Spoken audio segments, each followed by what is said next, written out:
Welcome to the second part of News Across Nigeria today. As we continue, let's remind you that all our top stories can be found on our website, and that's channelstv.com, and on youtube.com/channelsweb. Please log on to m.channelstv.com to see us live on your mobile device. You can also download the Channels TV app for Android, iOS, and Windows phones from their respective stores. Besides the news and updates, the Channels TV app has an eyewitness feature.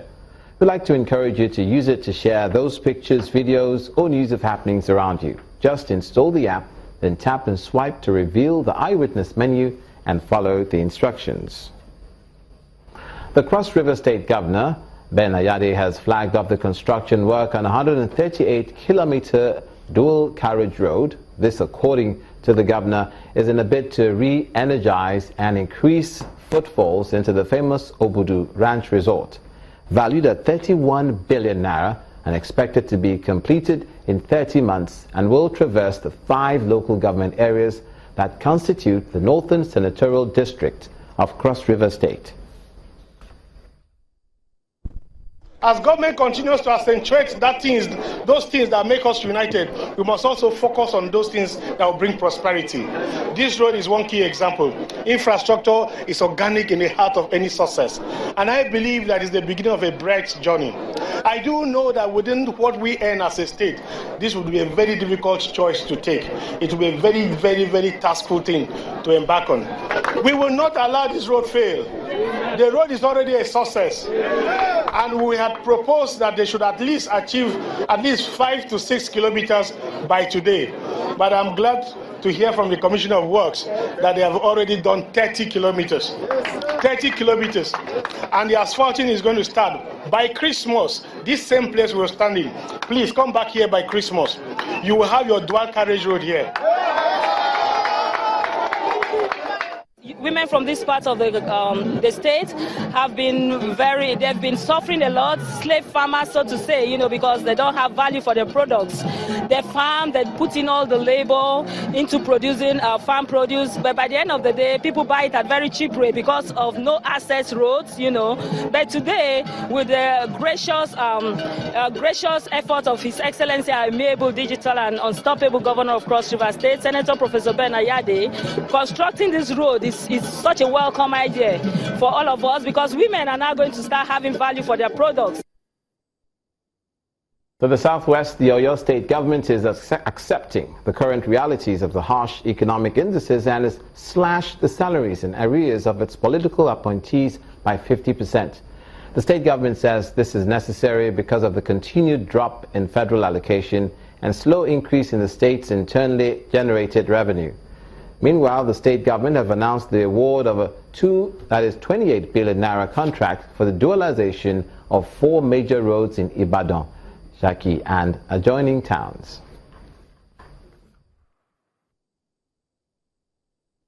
All political appointees in the state will have their package in terms of compensation or remuneration, their monthly salaries reduced by 50% across board. In other words, all political appointees, starting with His Excellency, the governor of the state, the deputy, and every other person that is politically appointed, will actually have his or her package reduced by 50%, and this takes immediate effect. We also like to state that all the spendings of government, which we call the spending profile of government, has been reduced also by 50%. Whatever it is, even the approving authorities of various government functionaries has been slashed. They've been slashed by 50%.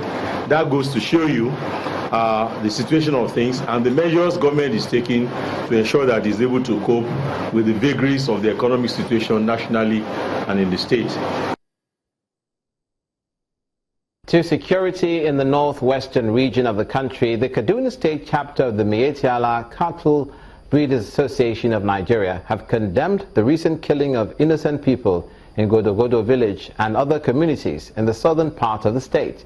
The association also dissociates its members from the recent attacks in which several people were killed and property destroyed by unknown gunmen. Briefing journalists in Kaduna, the leader of the group, Abdullahi Mohammed, attributes the lingering crisis in the area to include failure of the government to implement recommendations of past probe panel reports, deliberate encroachment of gazetted grazing reserves and routes by local farmers, and the partisanship of security operatives, amongst other causes. Nigerians need to be informed that the recent ongoing clashes between the Fulani herdsmen and tribal farmers in Godogodo Chiefdom of Jama'a local government areas, Kaduna State, have received widespread publicity in both electronics and print media.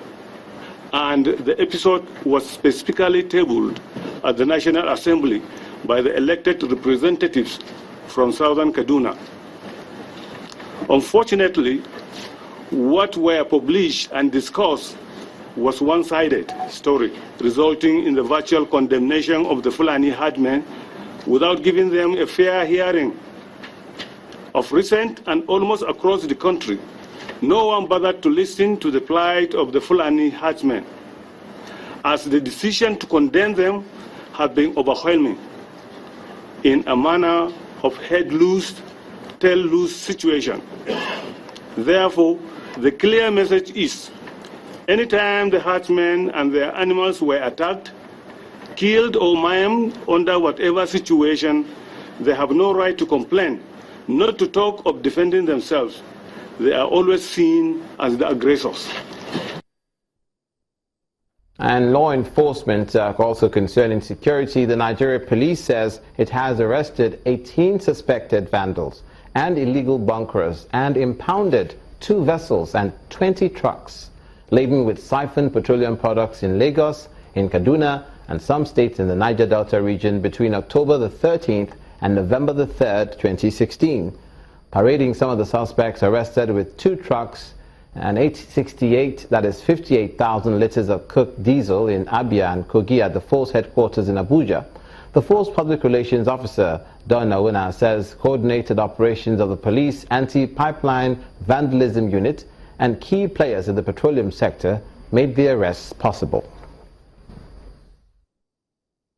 In coordinated operations based on credible intelligence, I want to emphasize that, credible intelligence, and assistance from the key players in the petroleum sector, the anti-pipeline vandalization of the Nigerian police force arrested 18 suspects, impounded 2 vessels, and 20 trucks loaded with stolen petroleum products. Operatives of the IGP's task force, on the tip-off, stormed an illegal local refinery located at Adugu village of Ajokuta local government area of Kogi State, where 2 trucks were intercepted, loaded with an illegal AGO products and 20,000 liters each.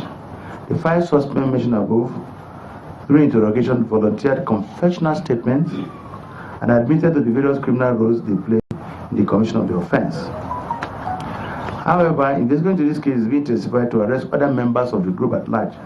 On November 3, 2016, at about 08:30 hours, the task force trailed an intercepted LM vessel at Satomes Jetty, located at Amu Odofin in Maitu area of Lagos State, where it had discharged illegal refined AGO into 18 trucks. Investigations into these cases are ongoing, and all suspects will be arraigned in court to face the law. You're watching news across Nigeria. Coming up, the Federal Road Safety Corps says only about 2,000 drivers have complied with the speed limiting device to purchase it and use it. We'll also have other stories from across the country. Please stay with us.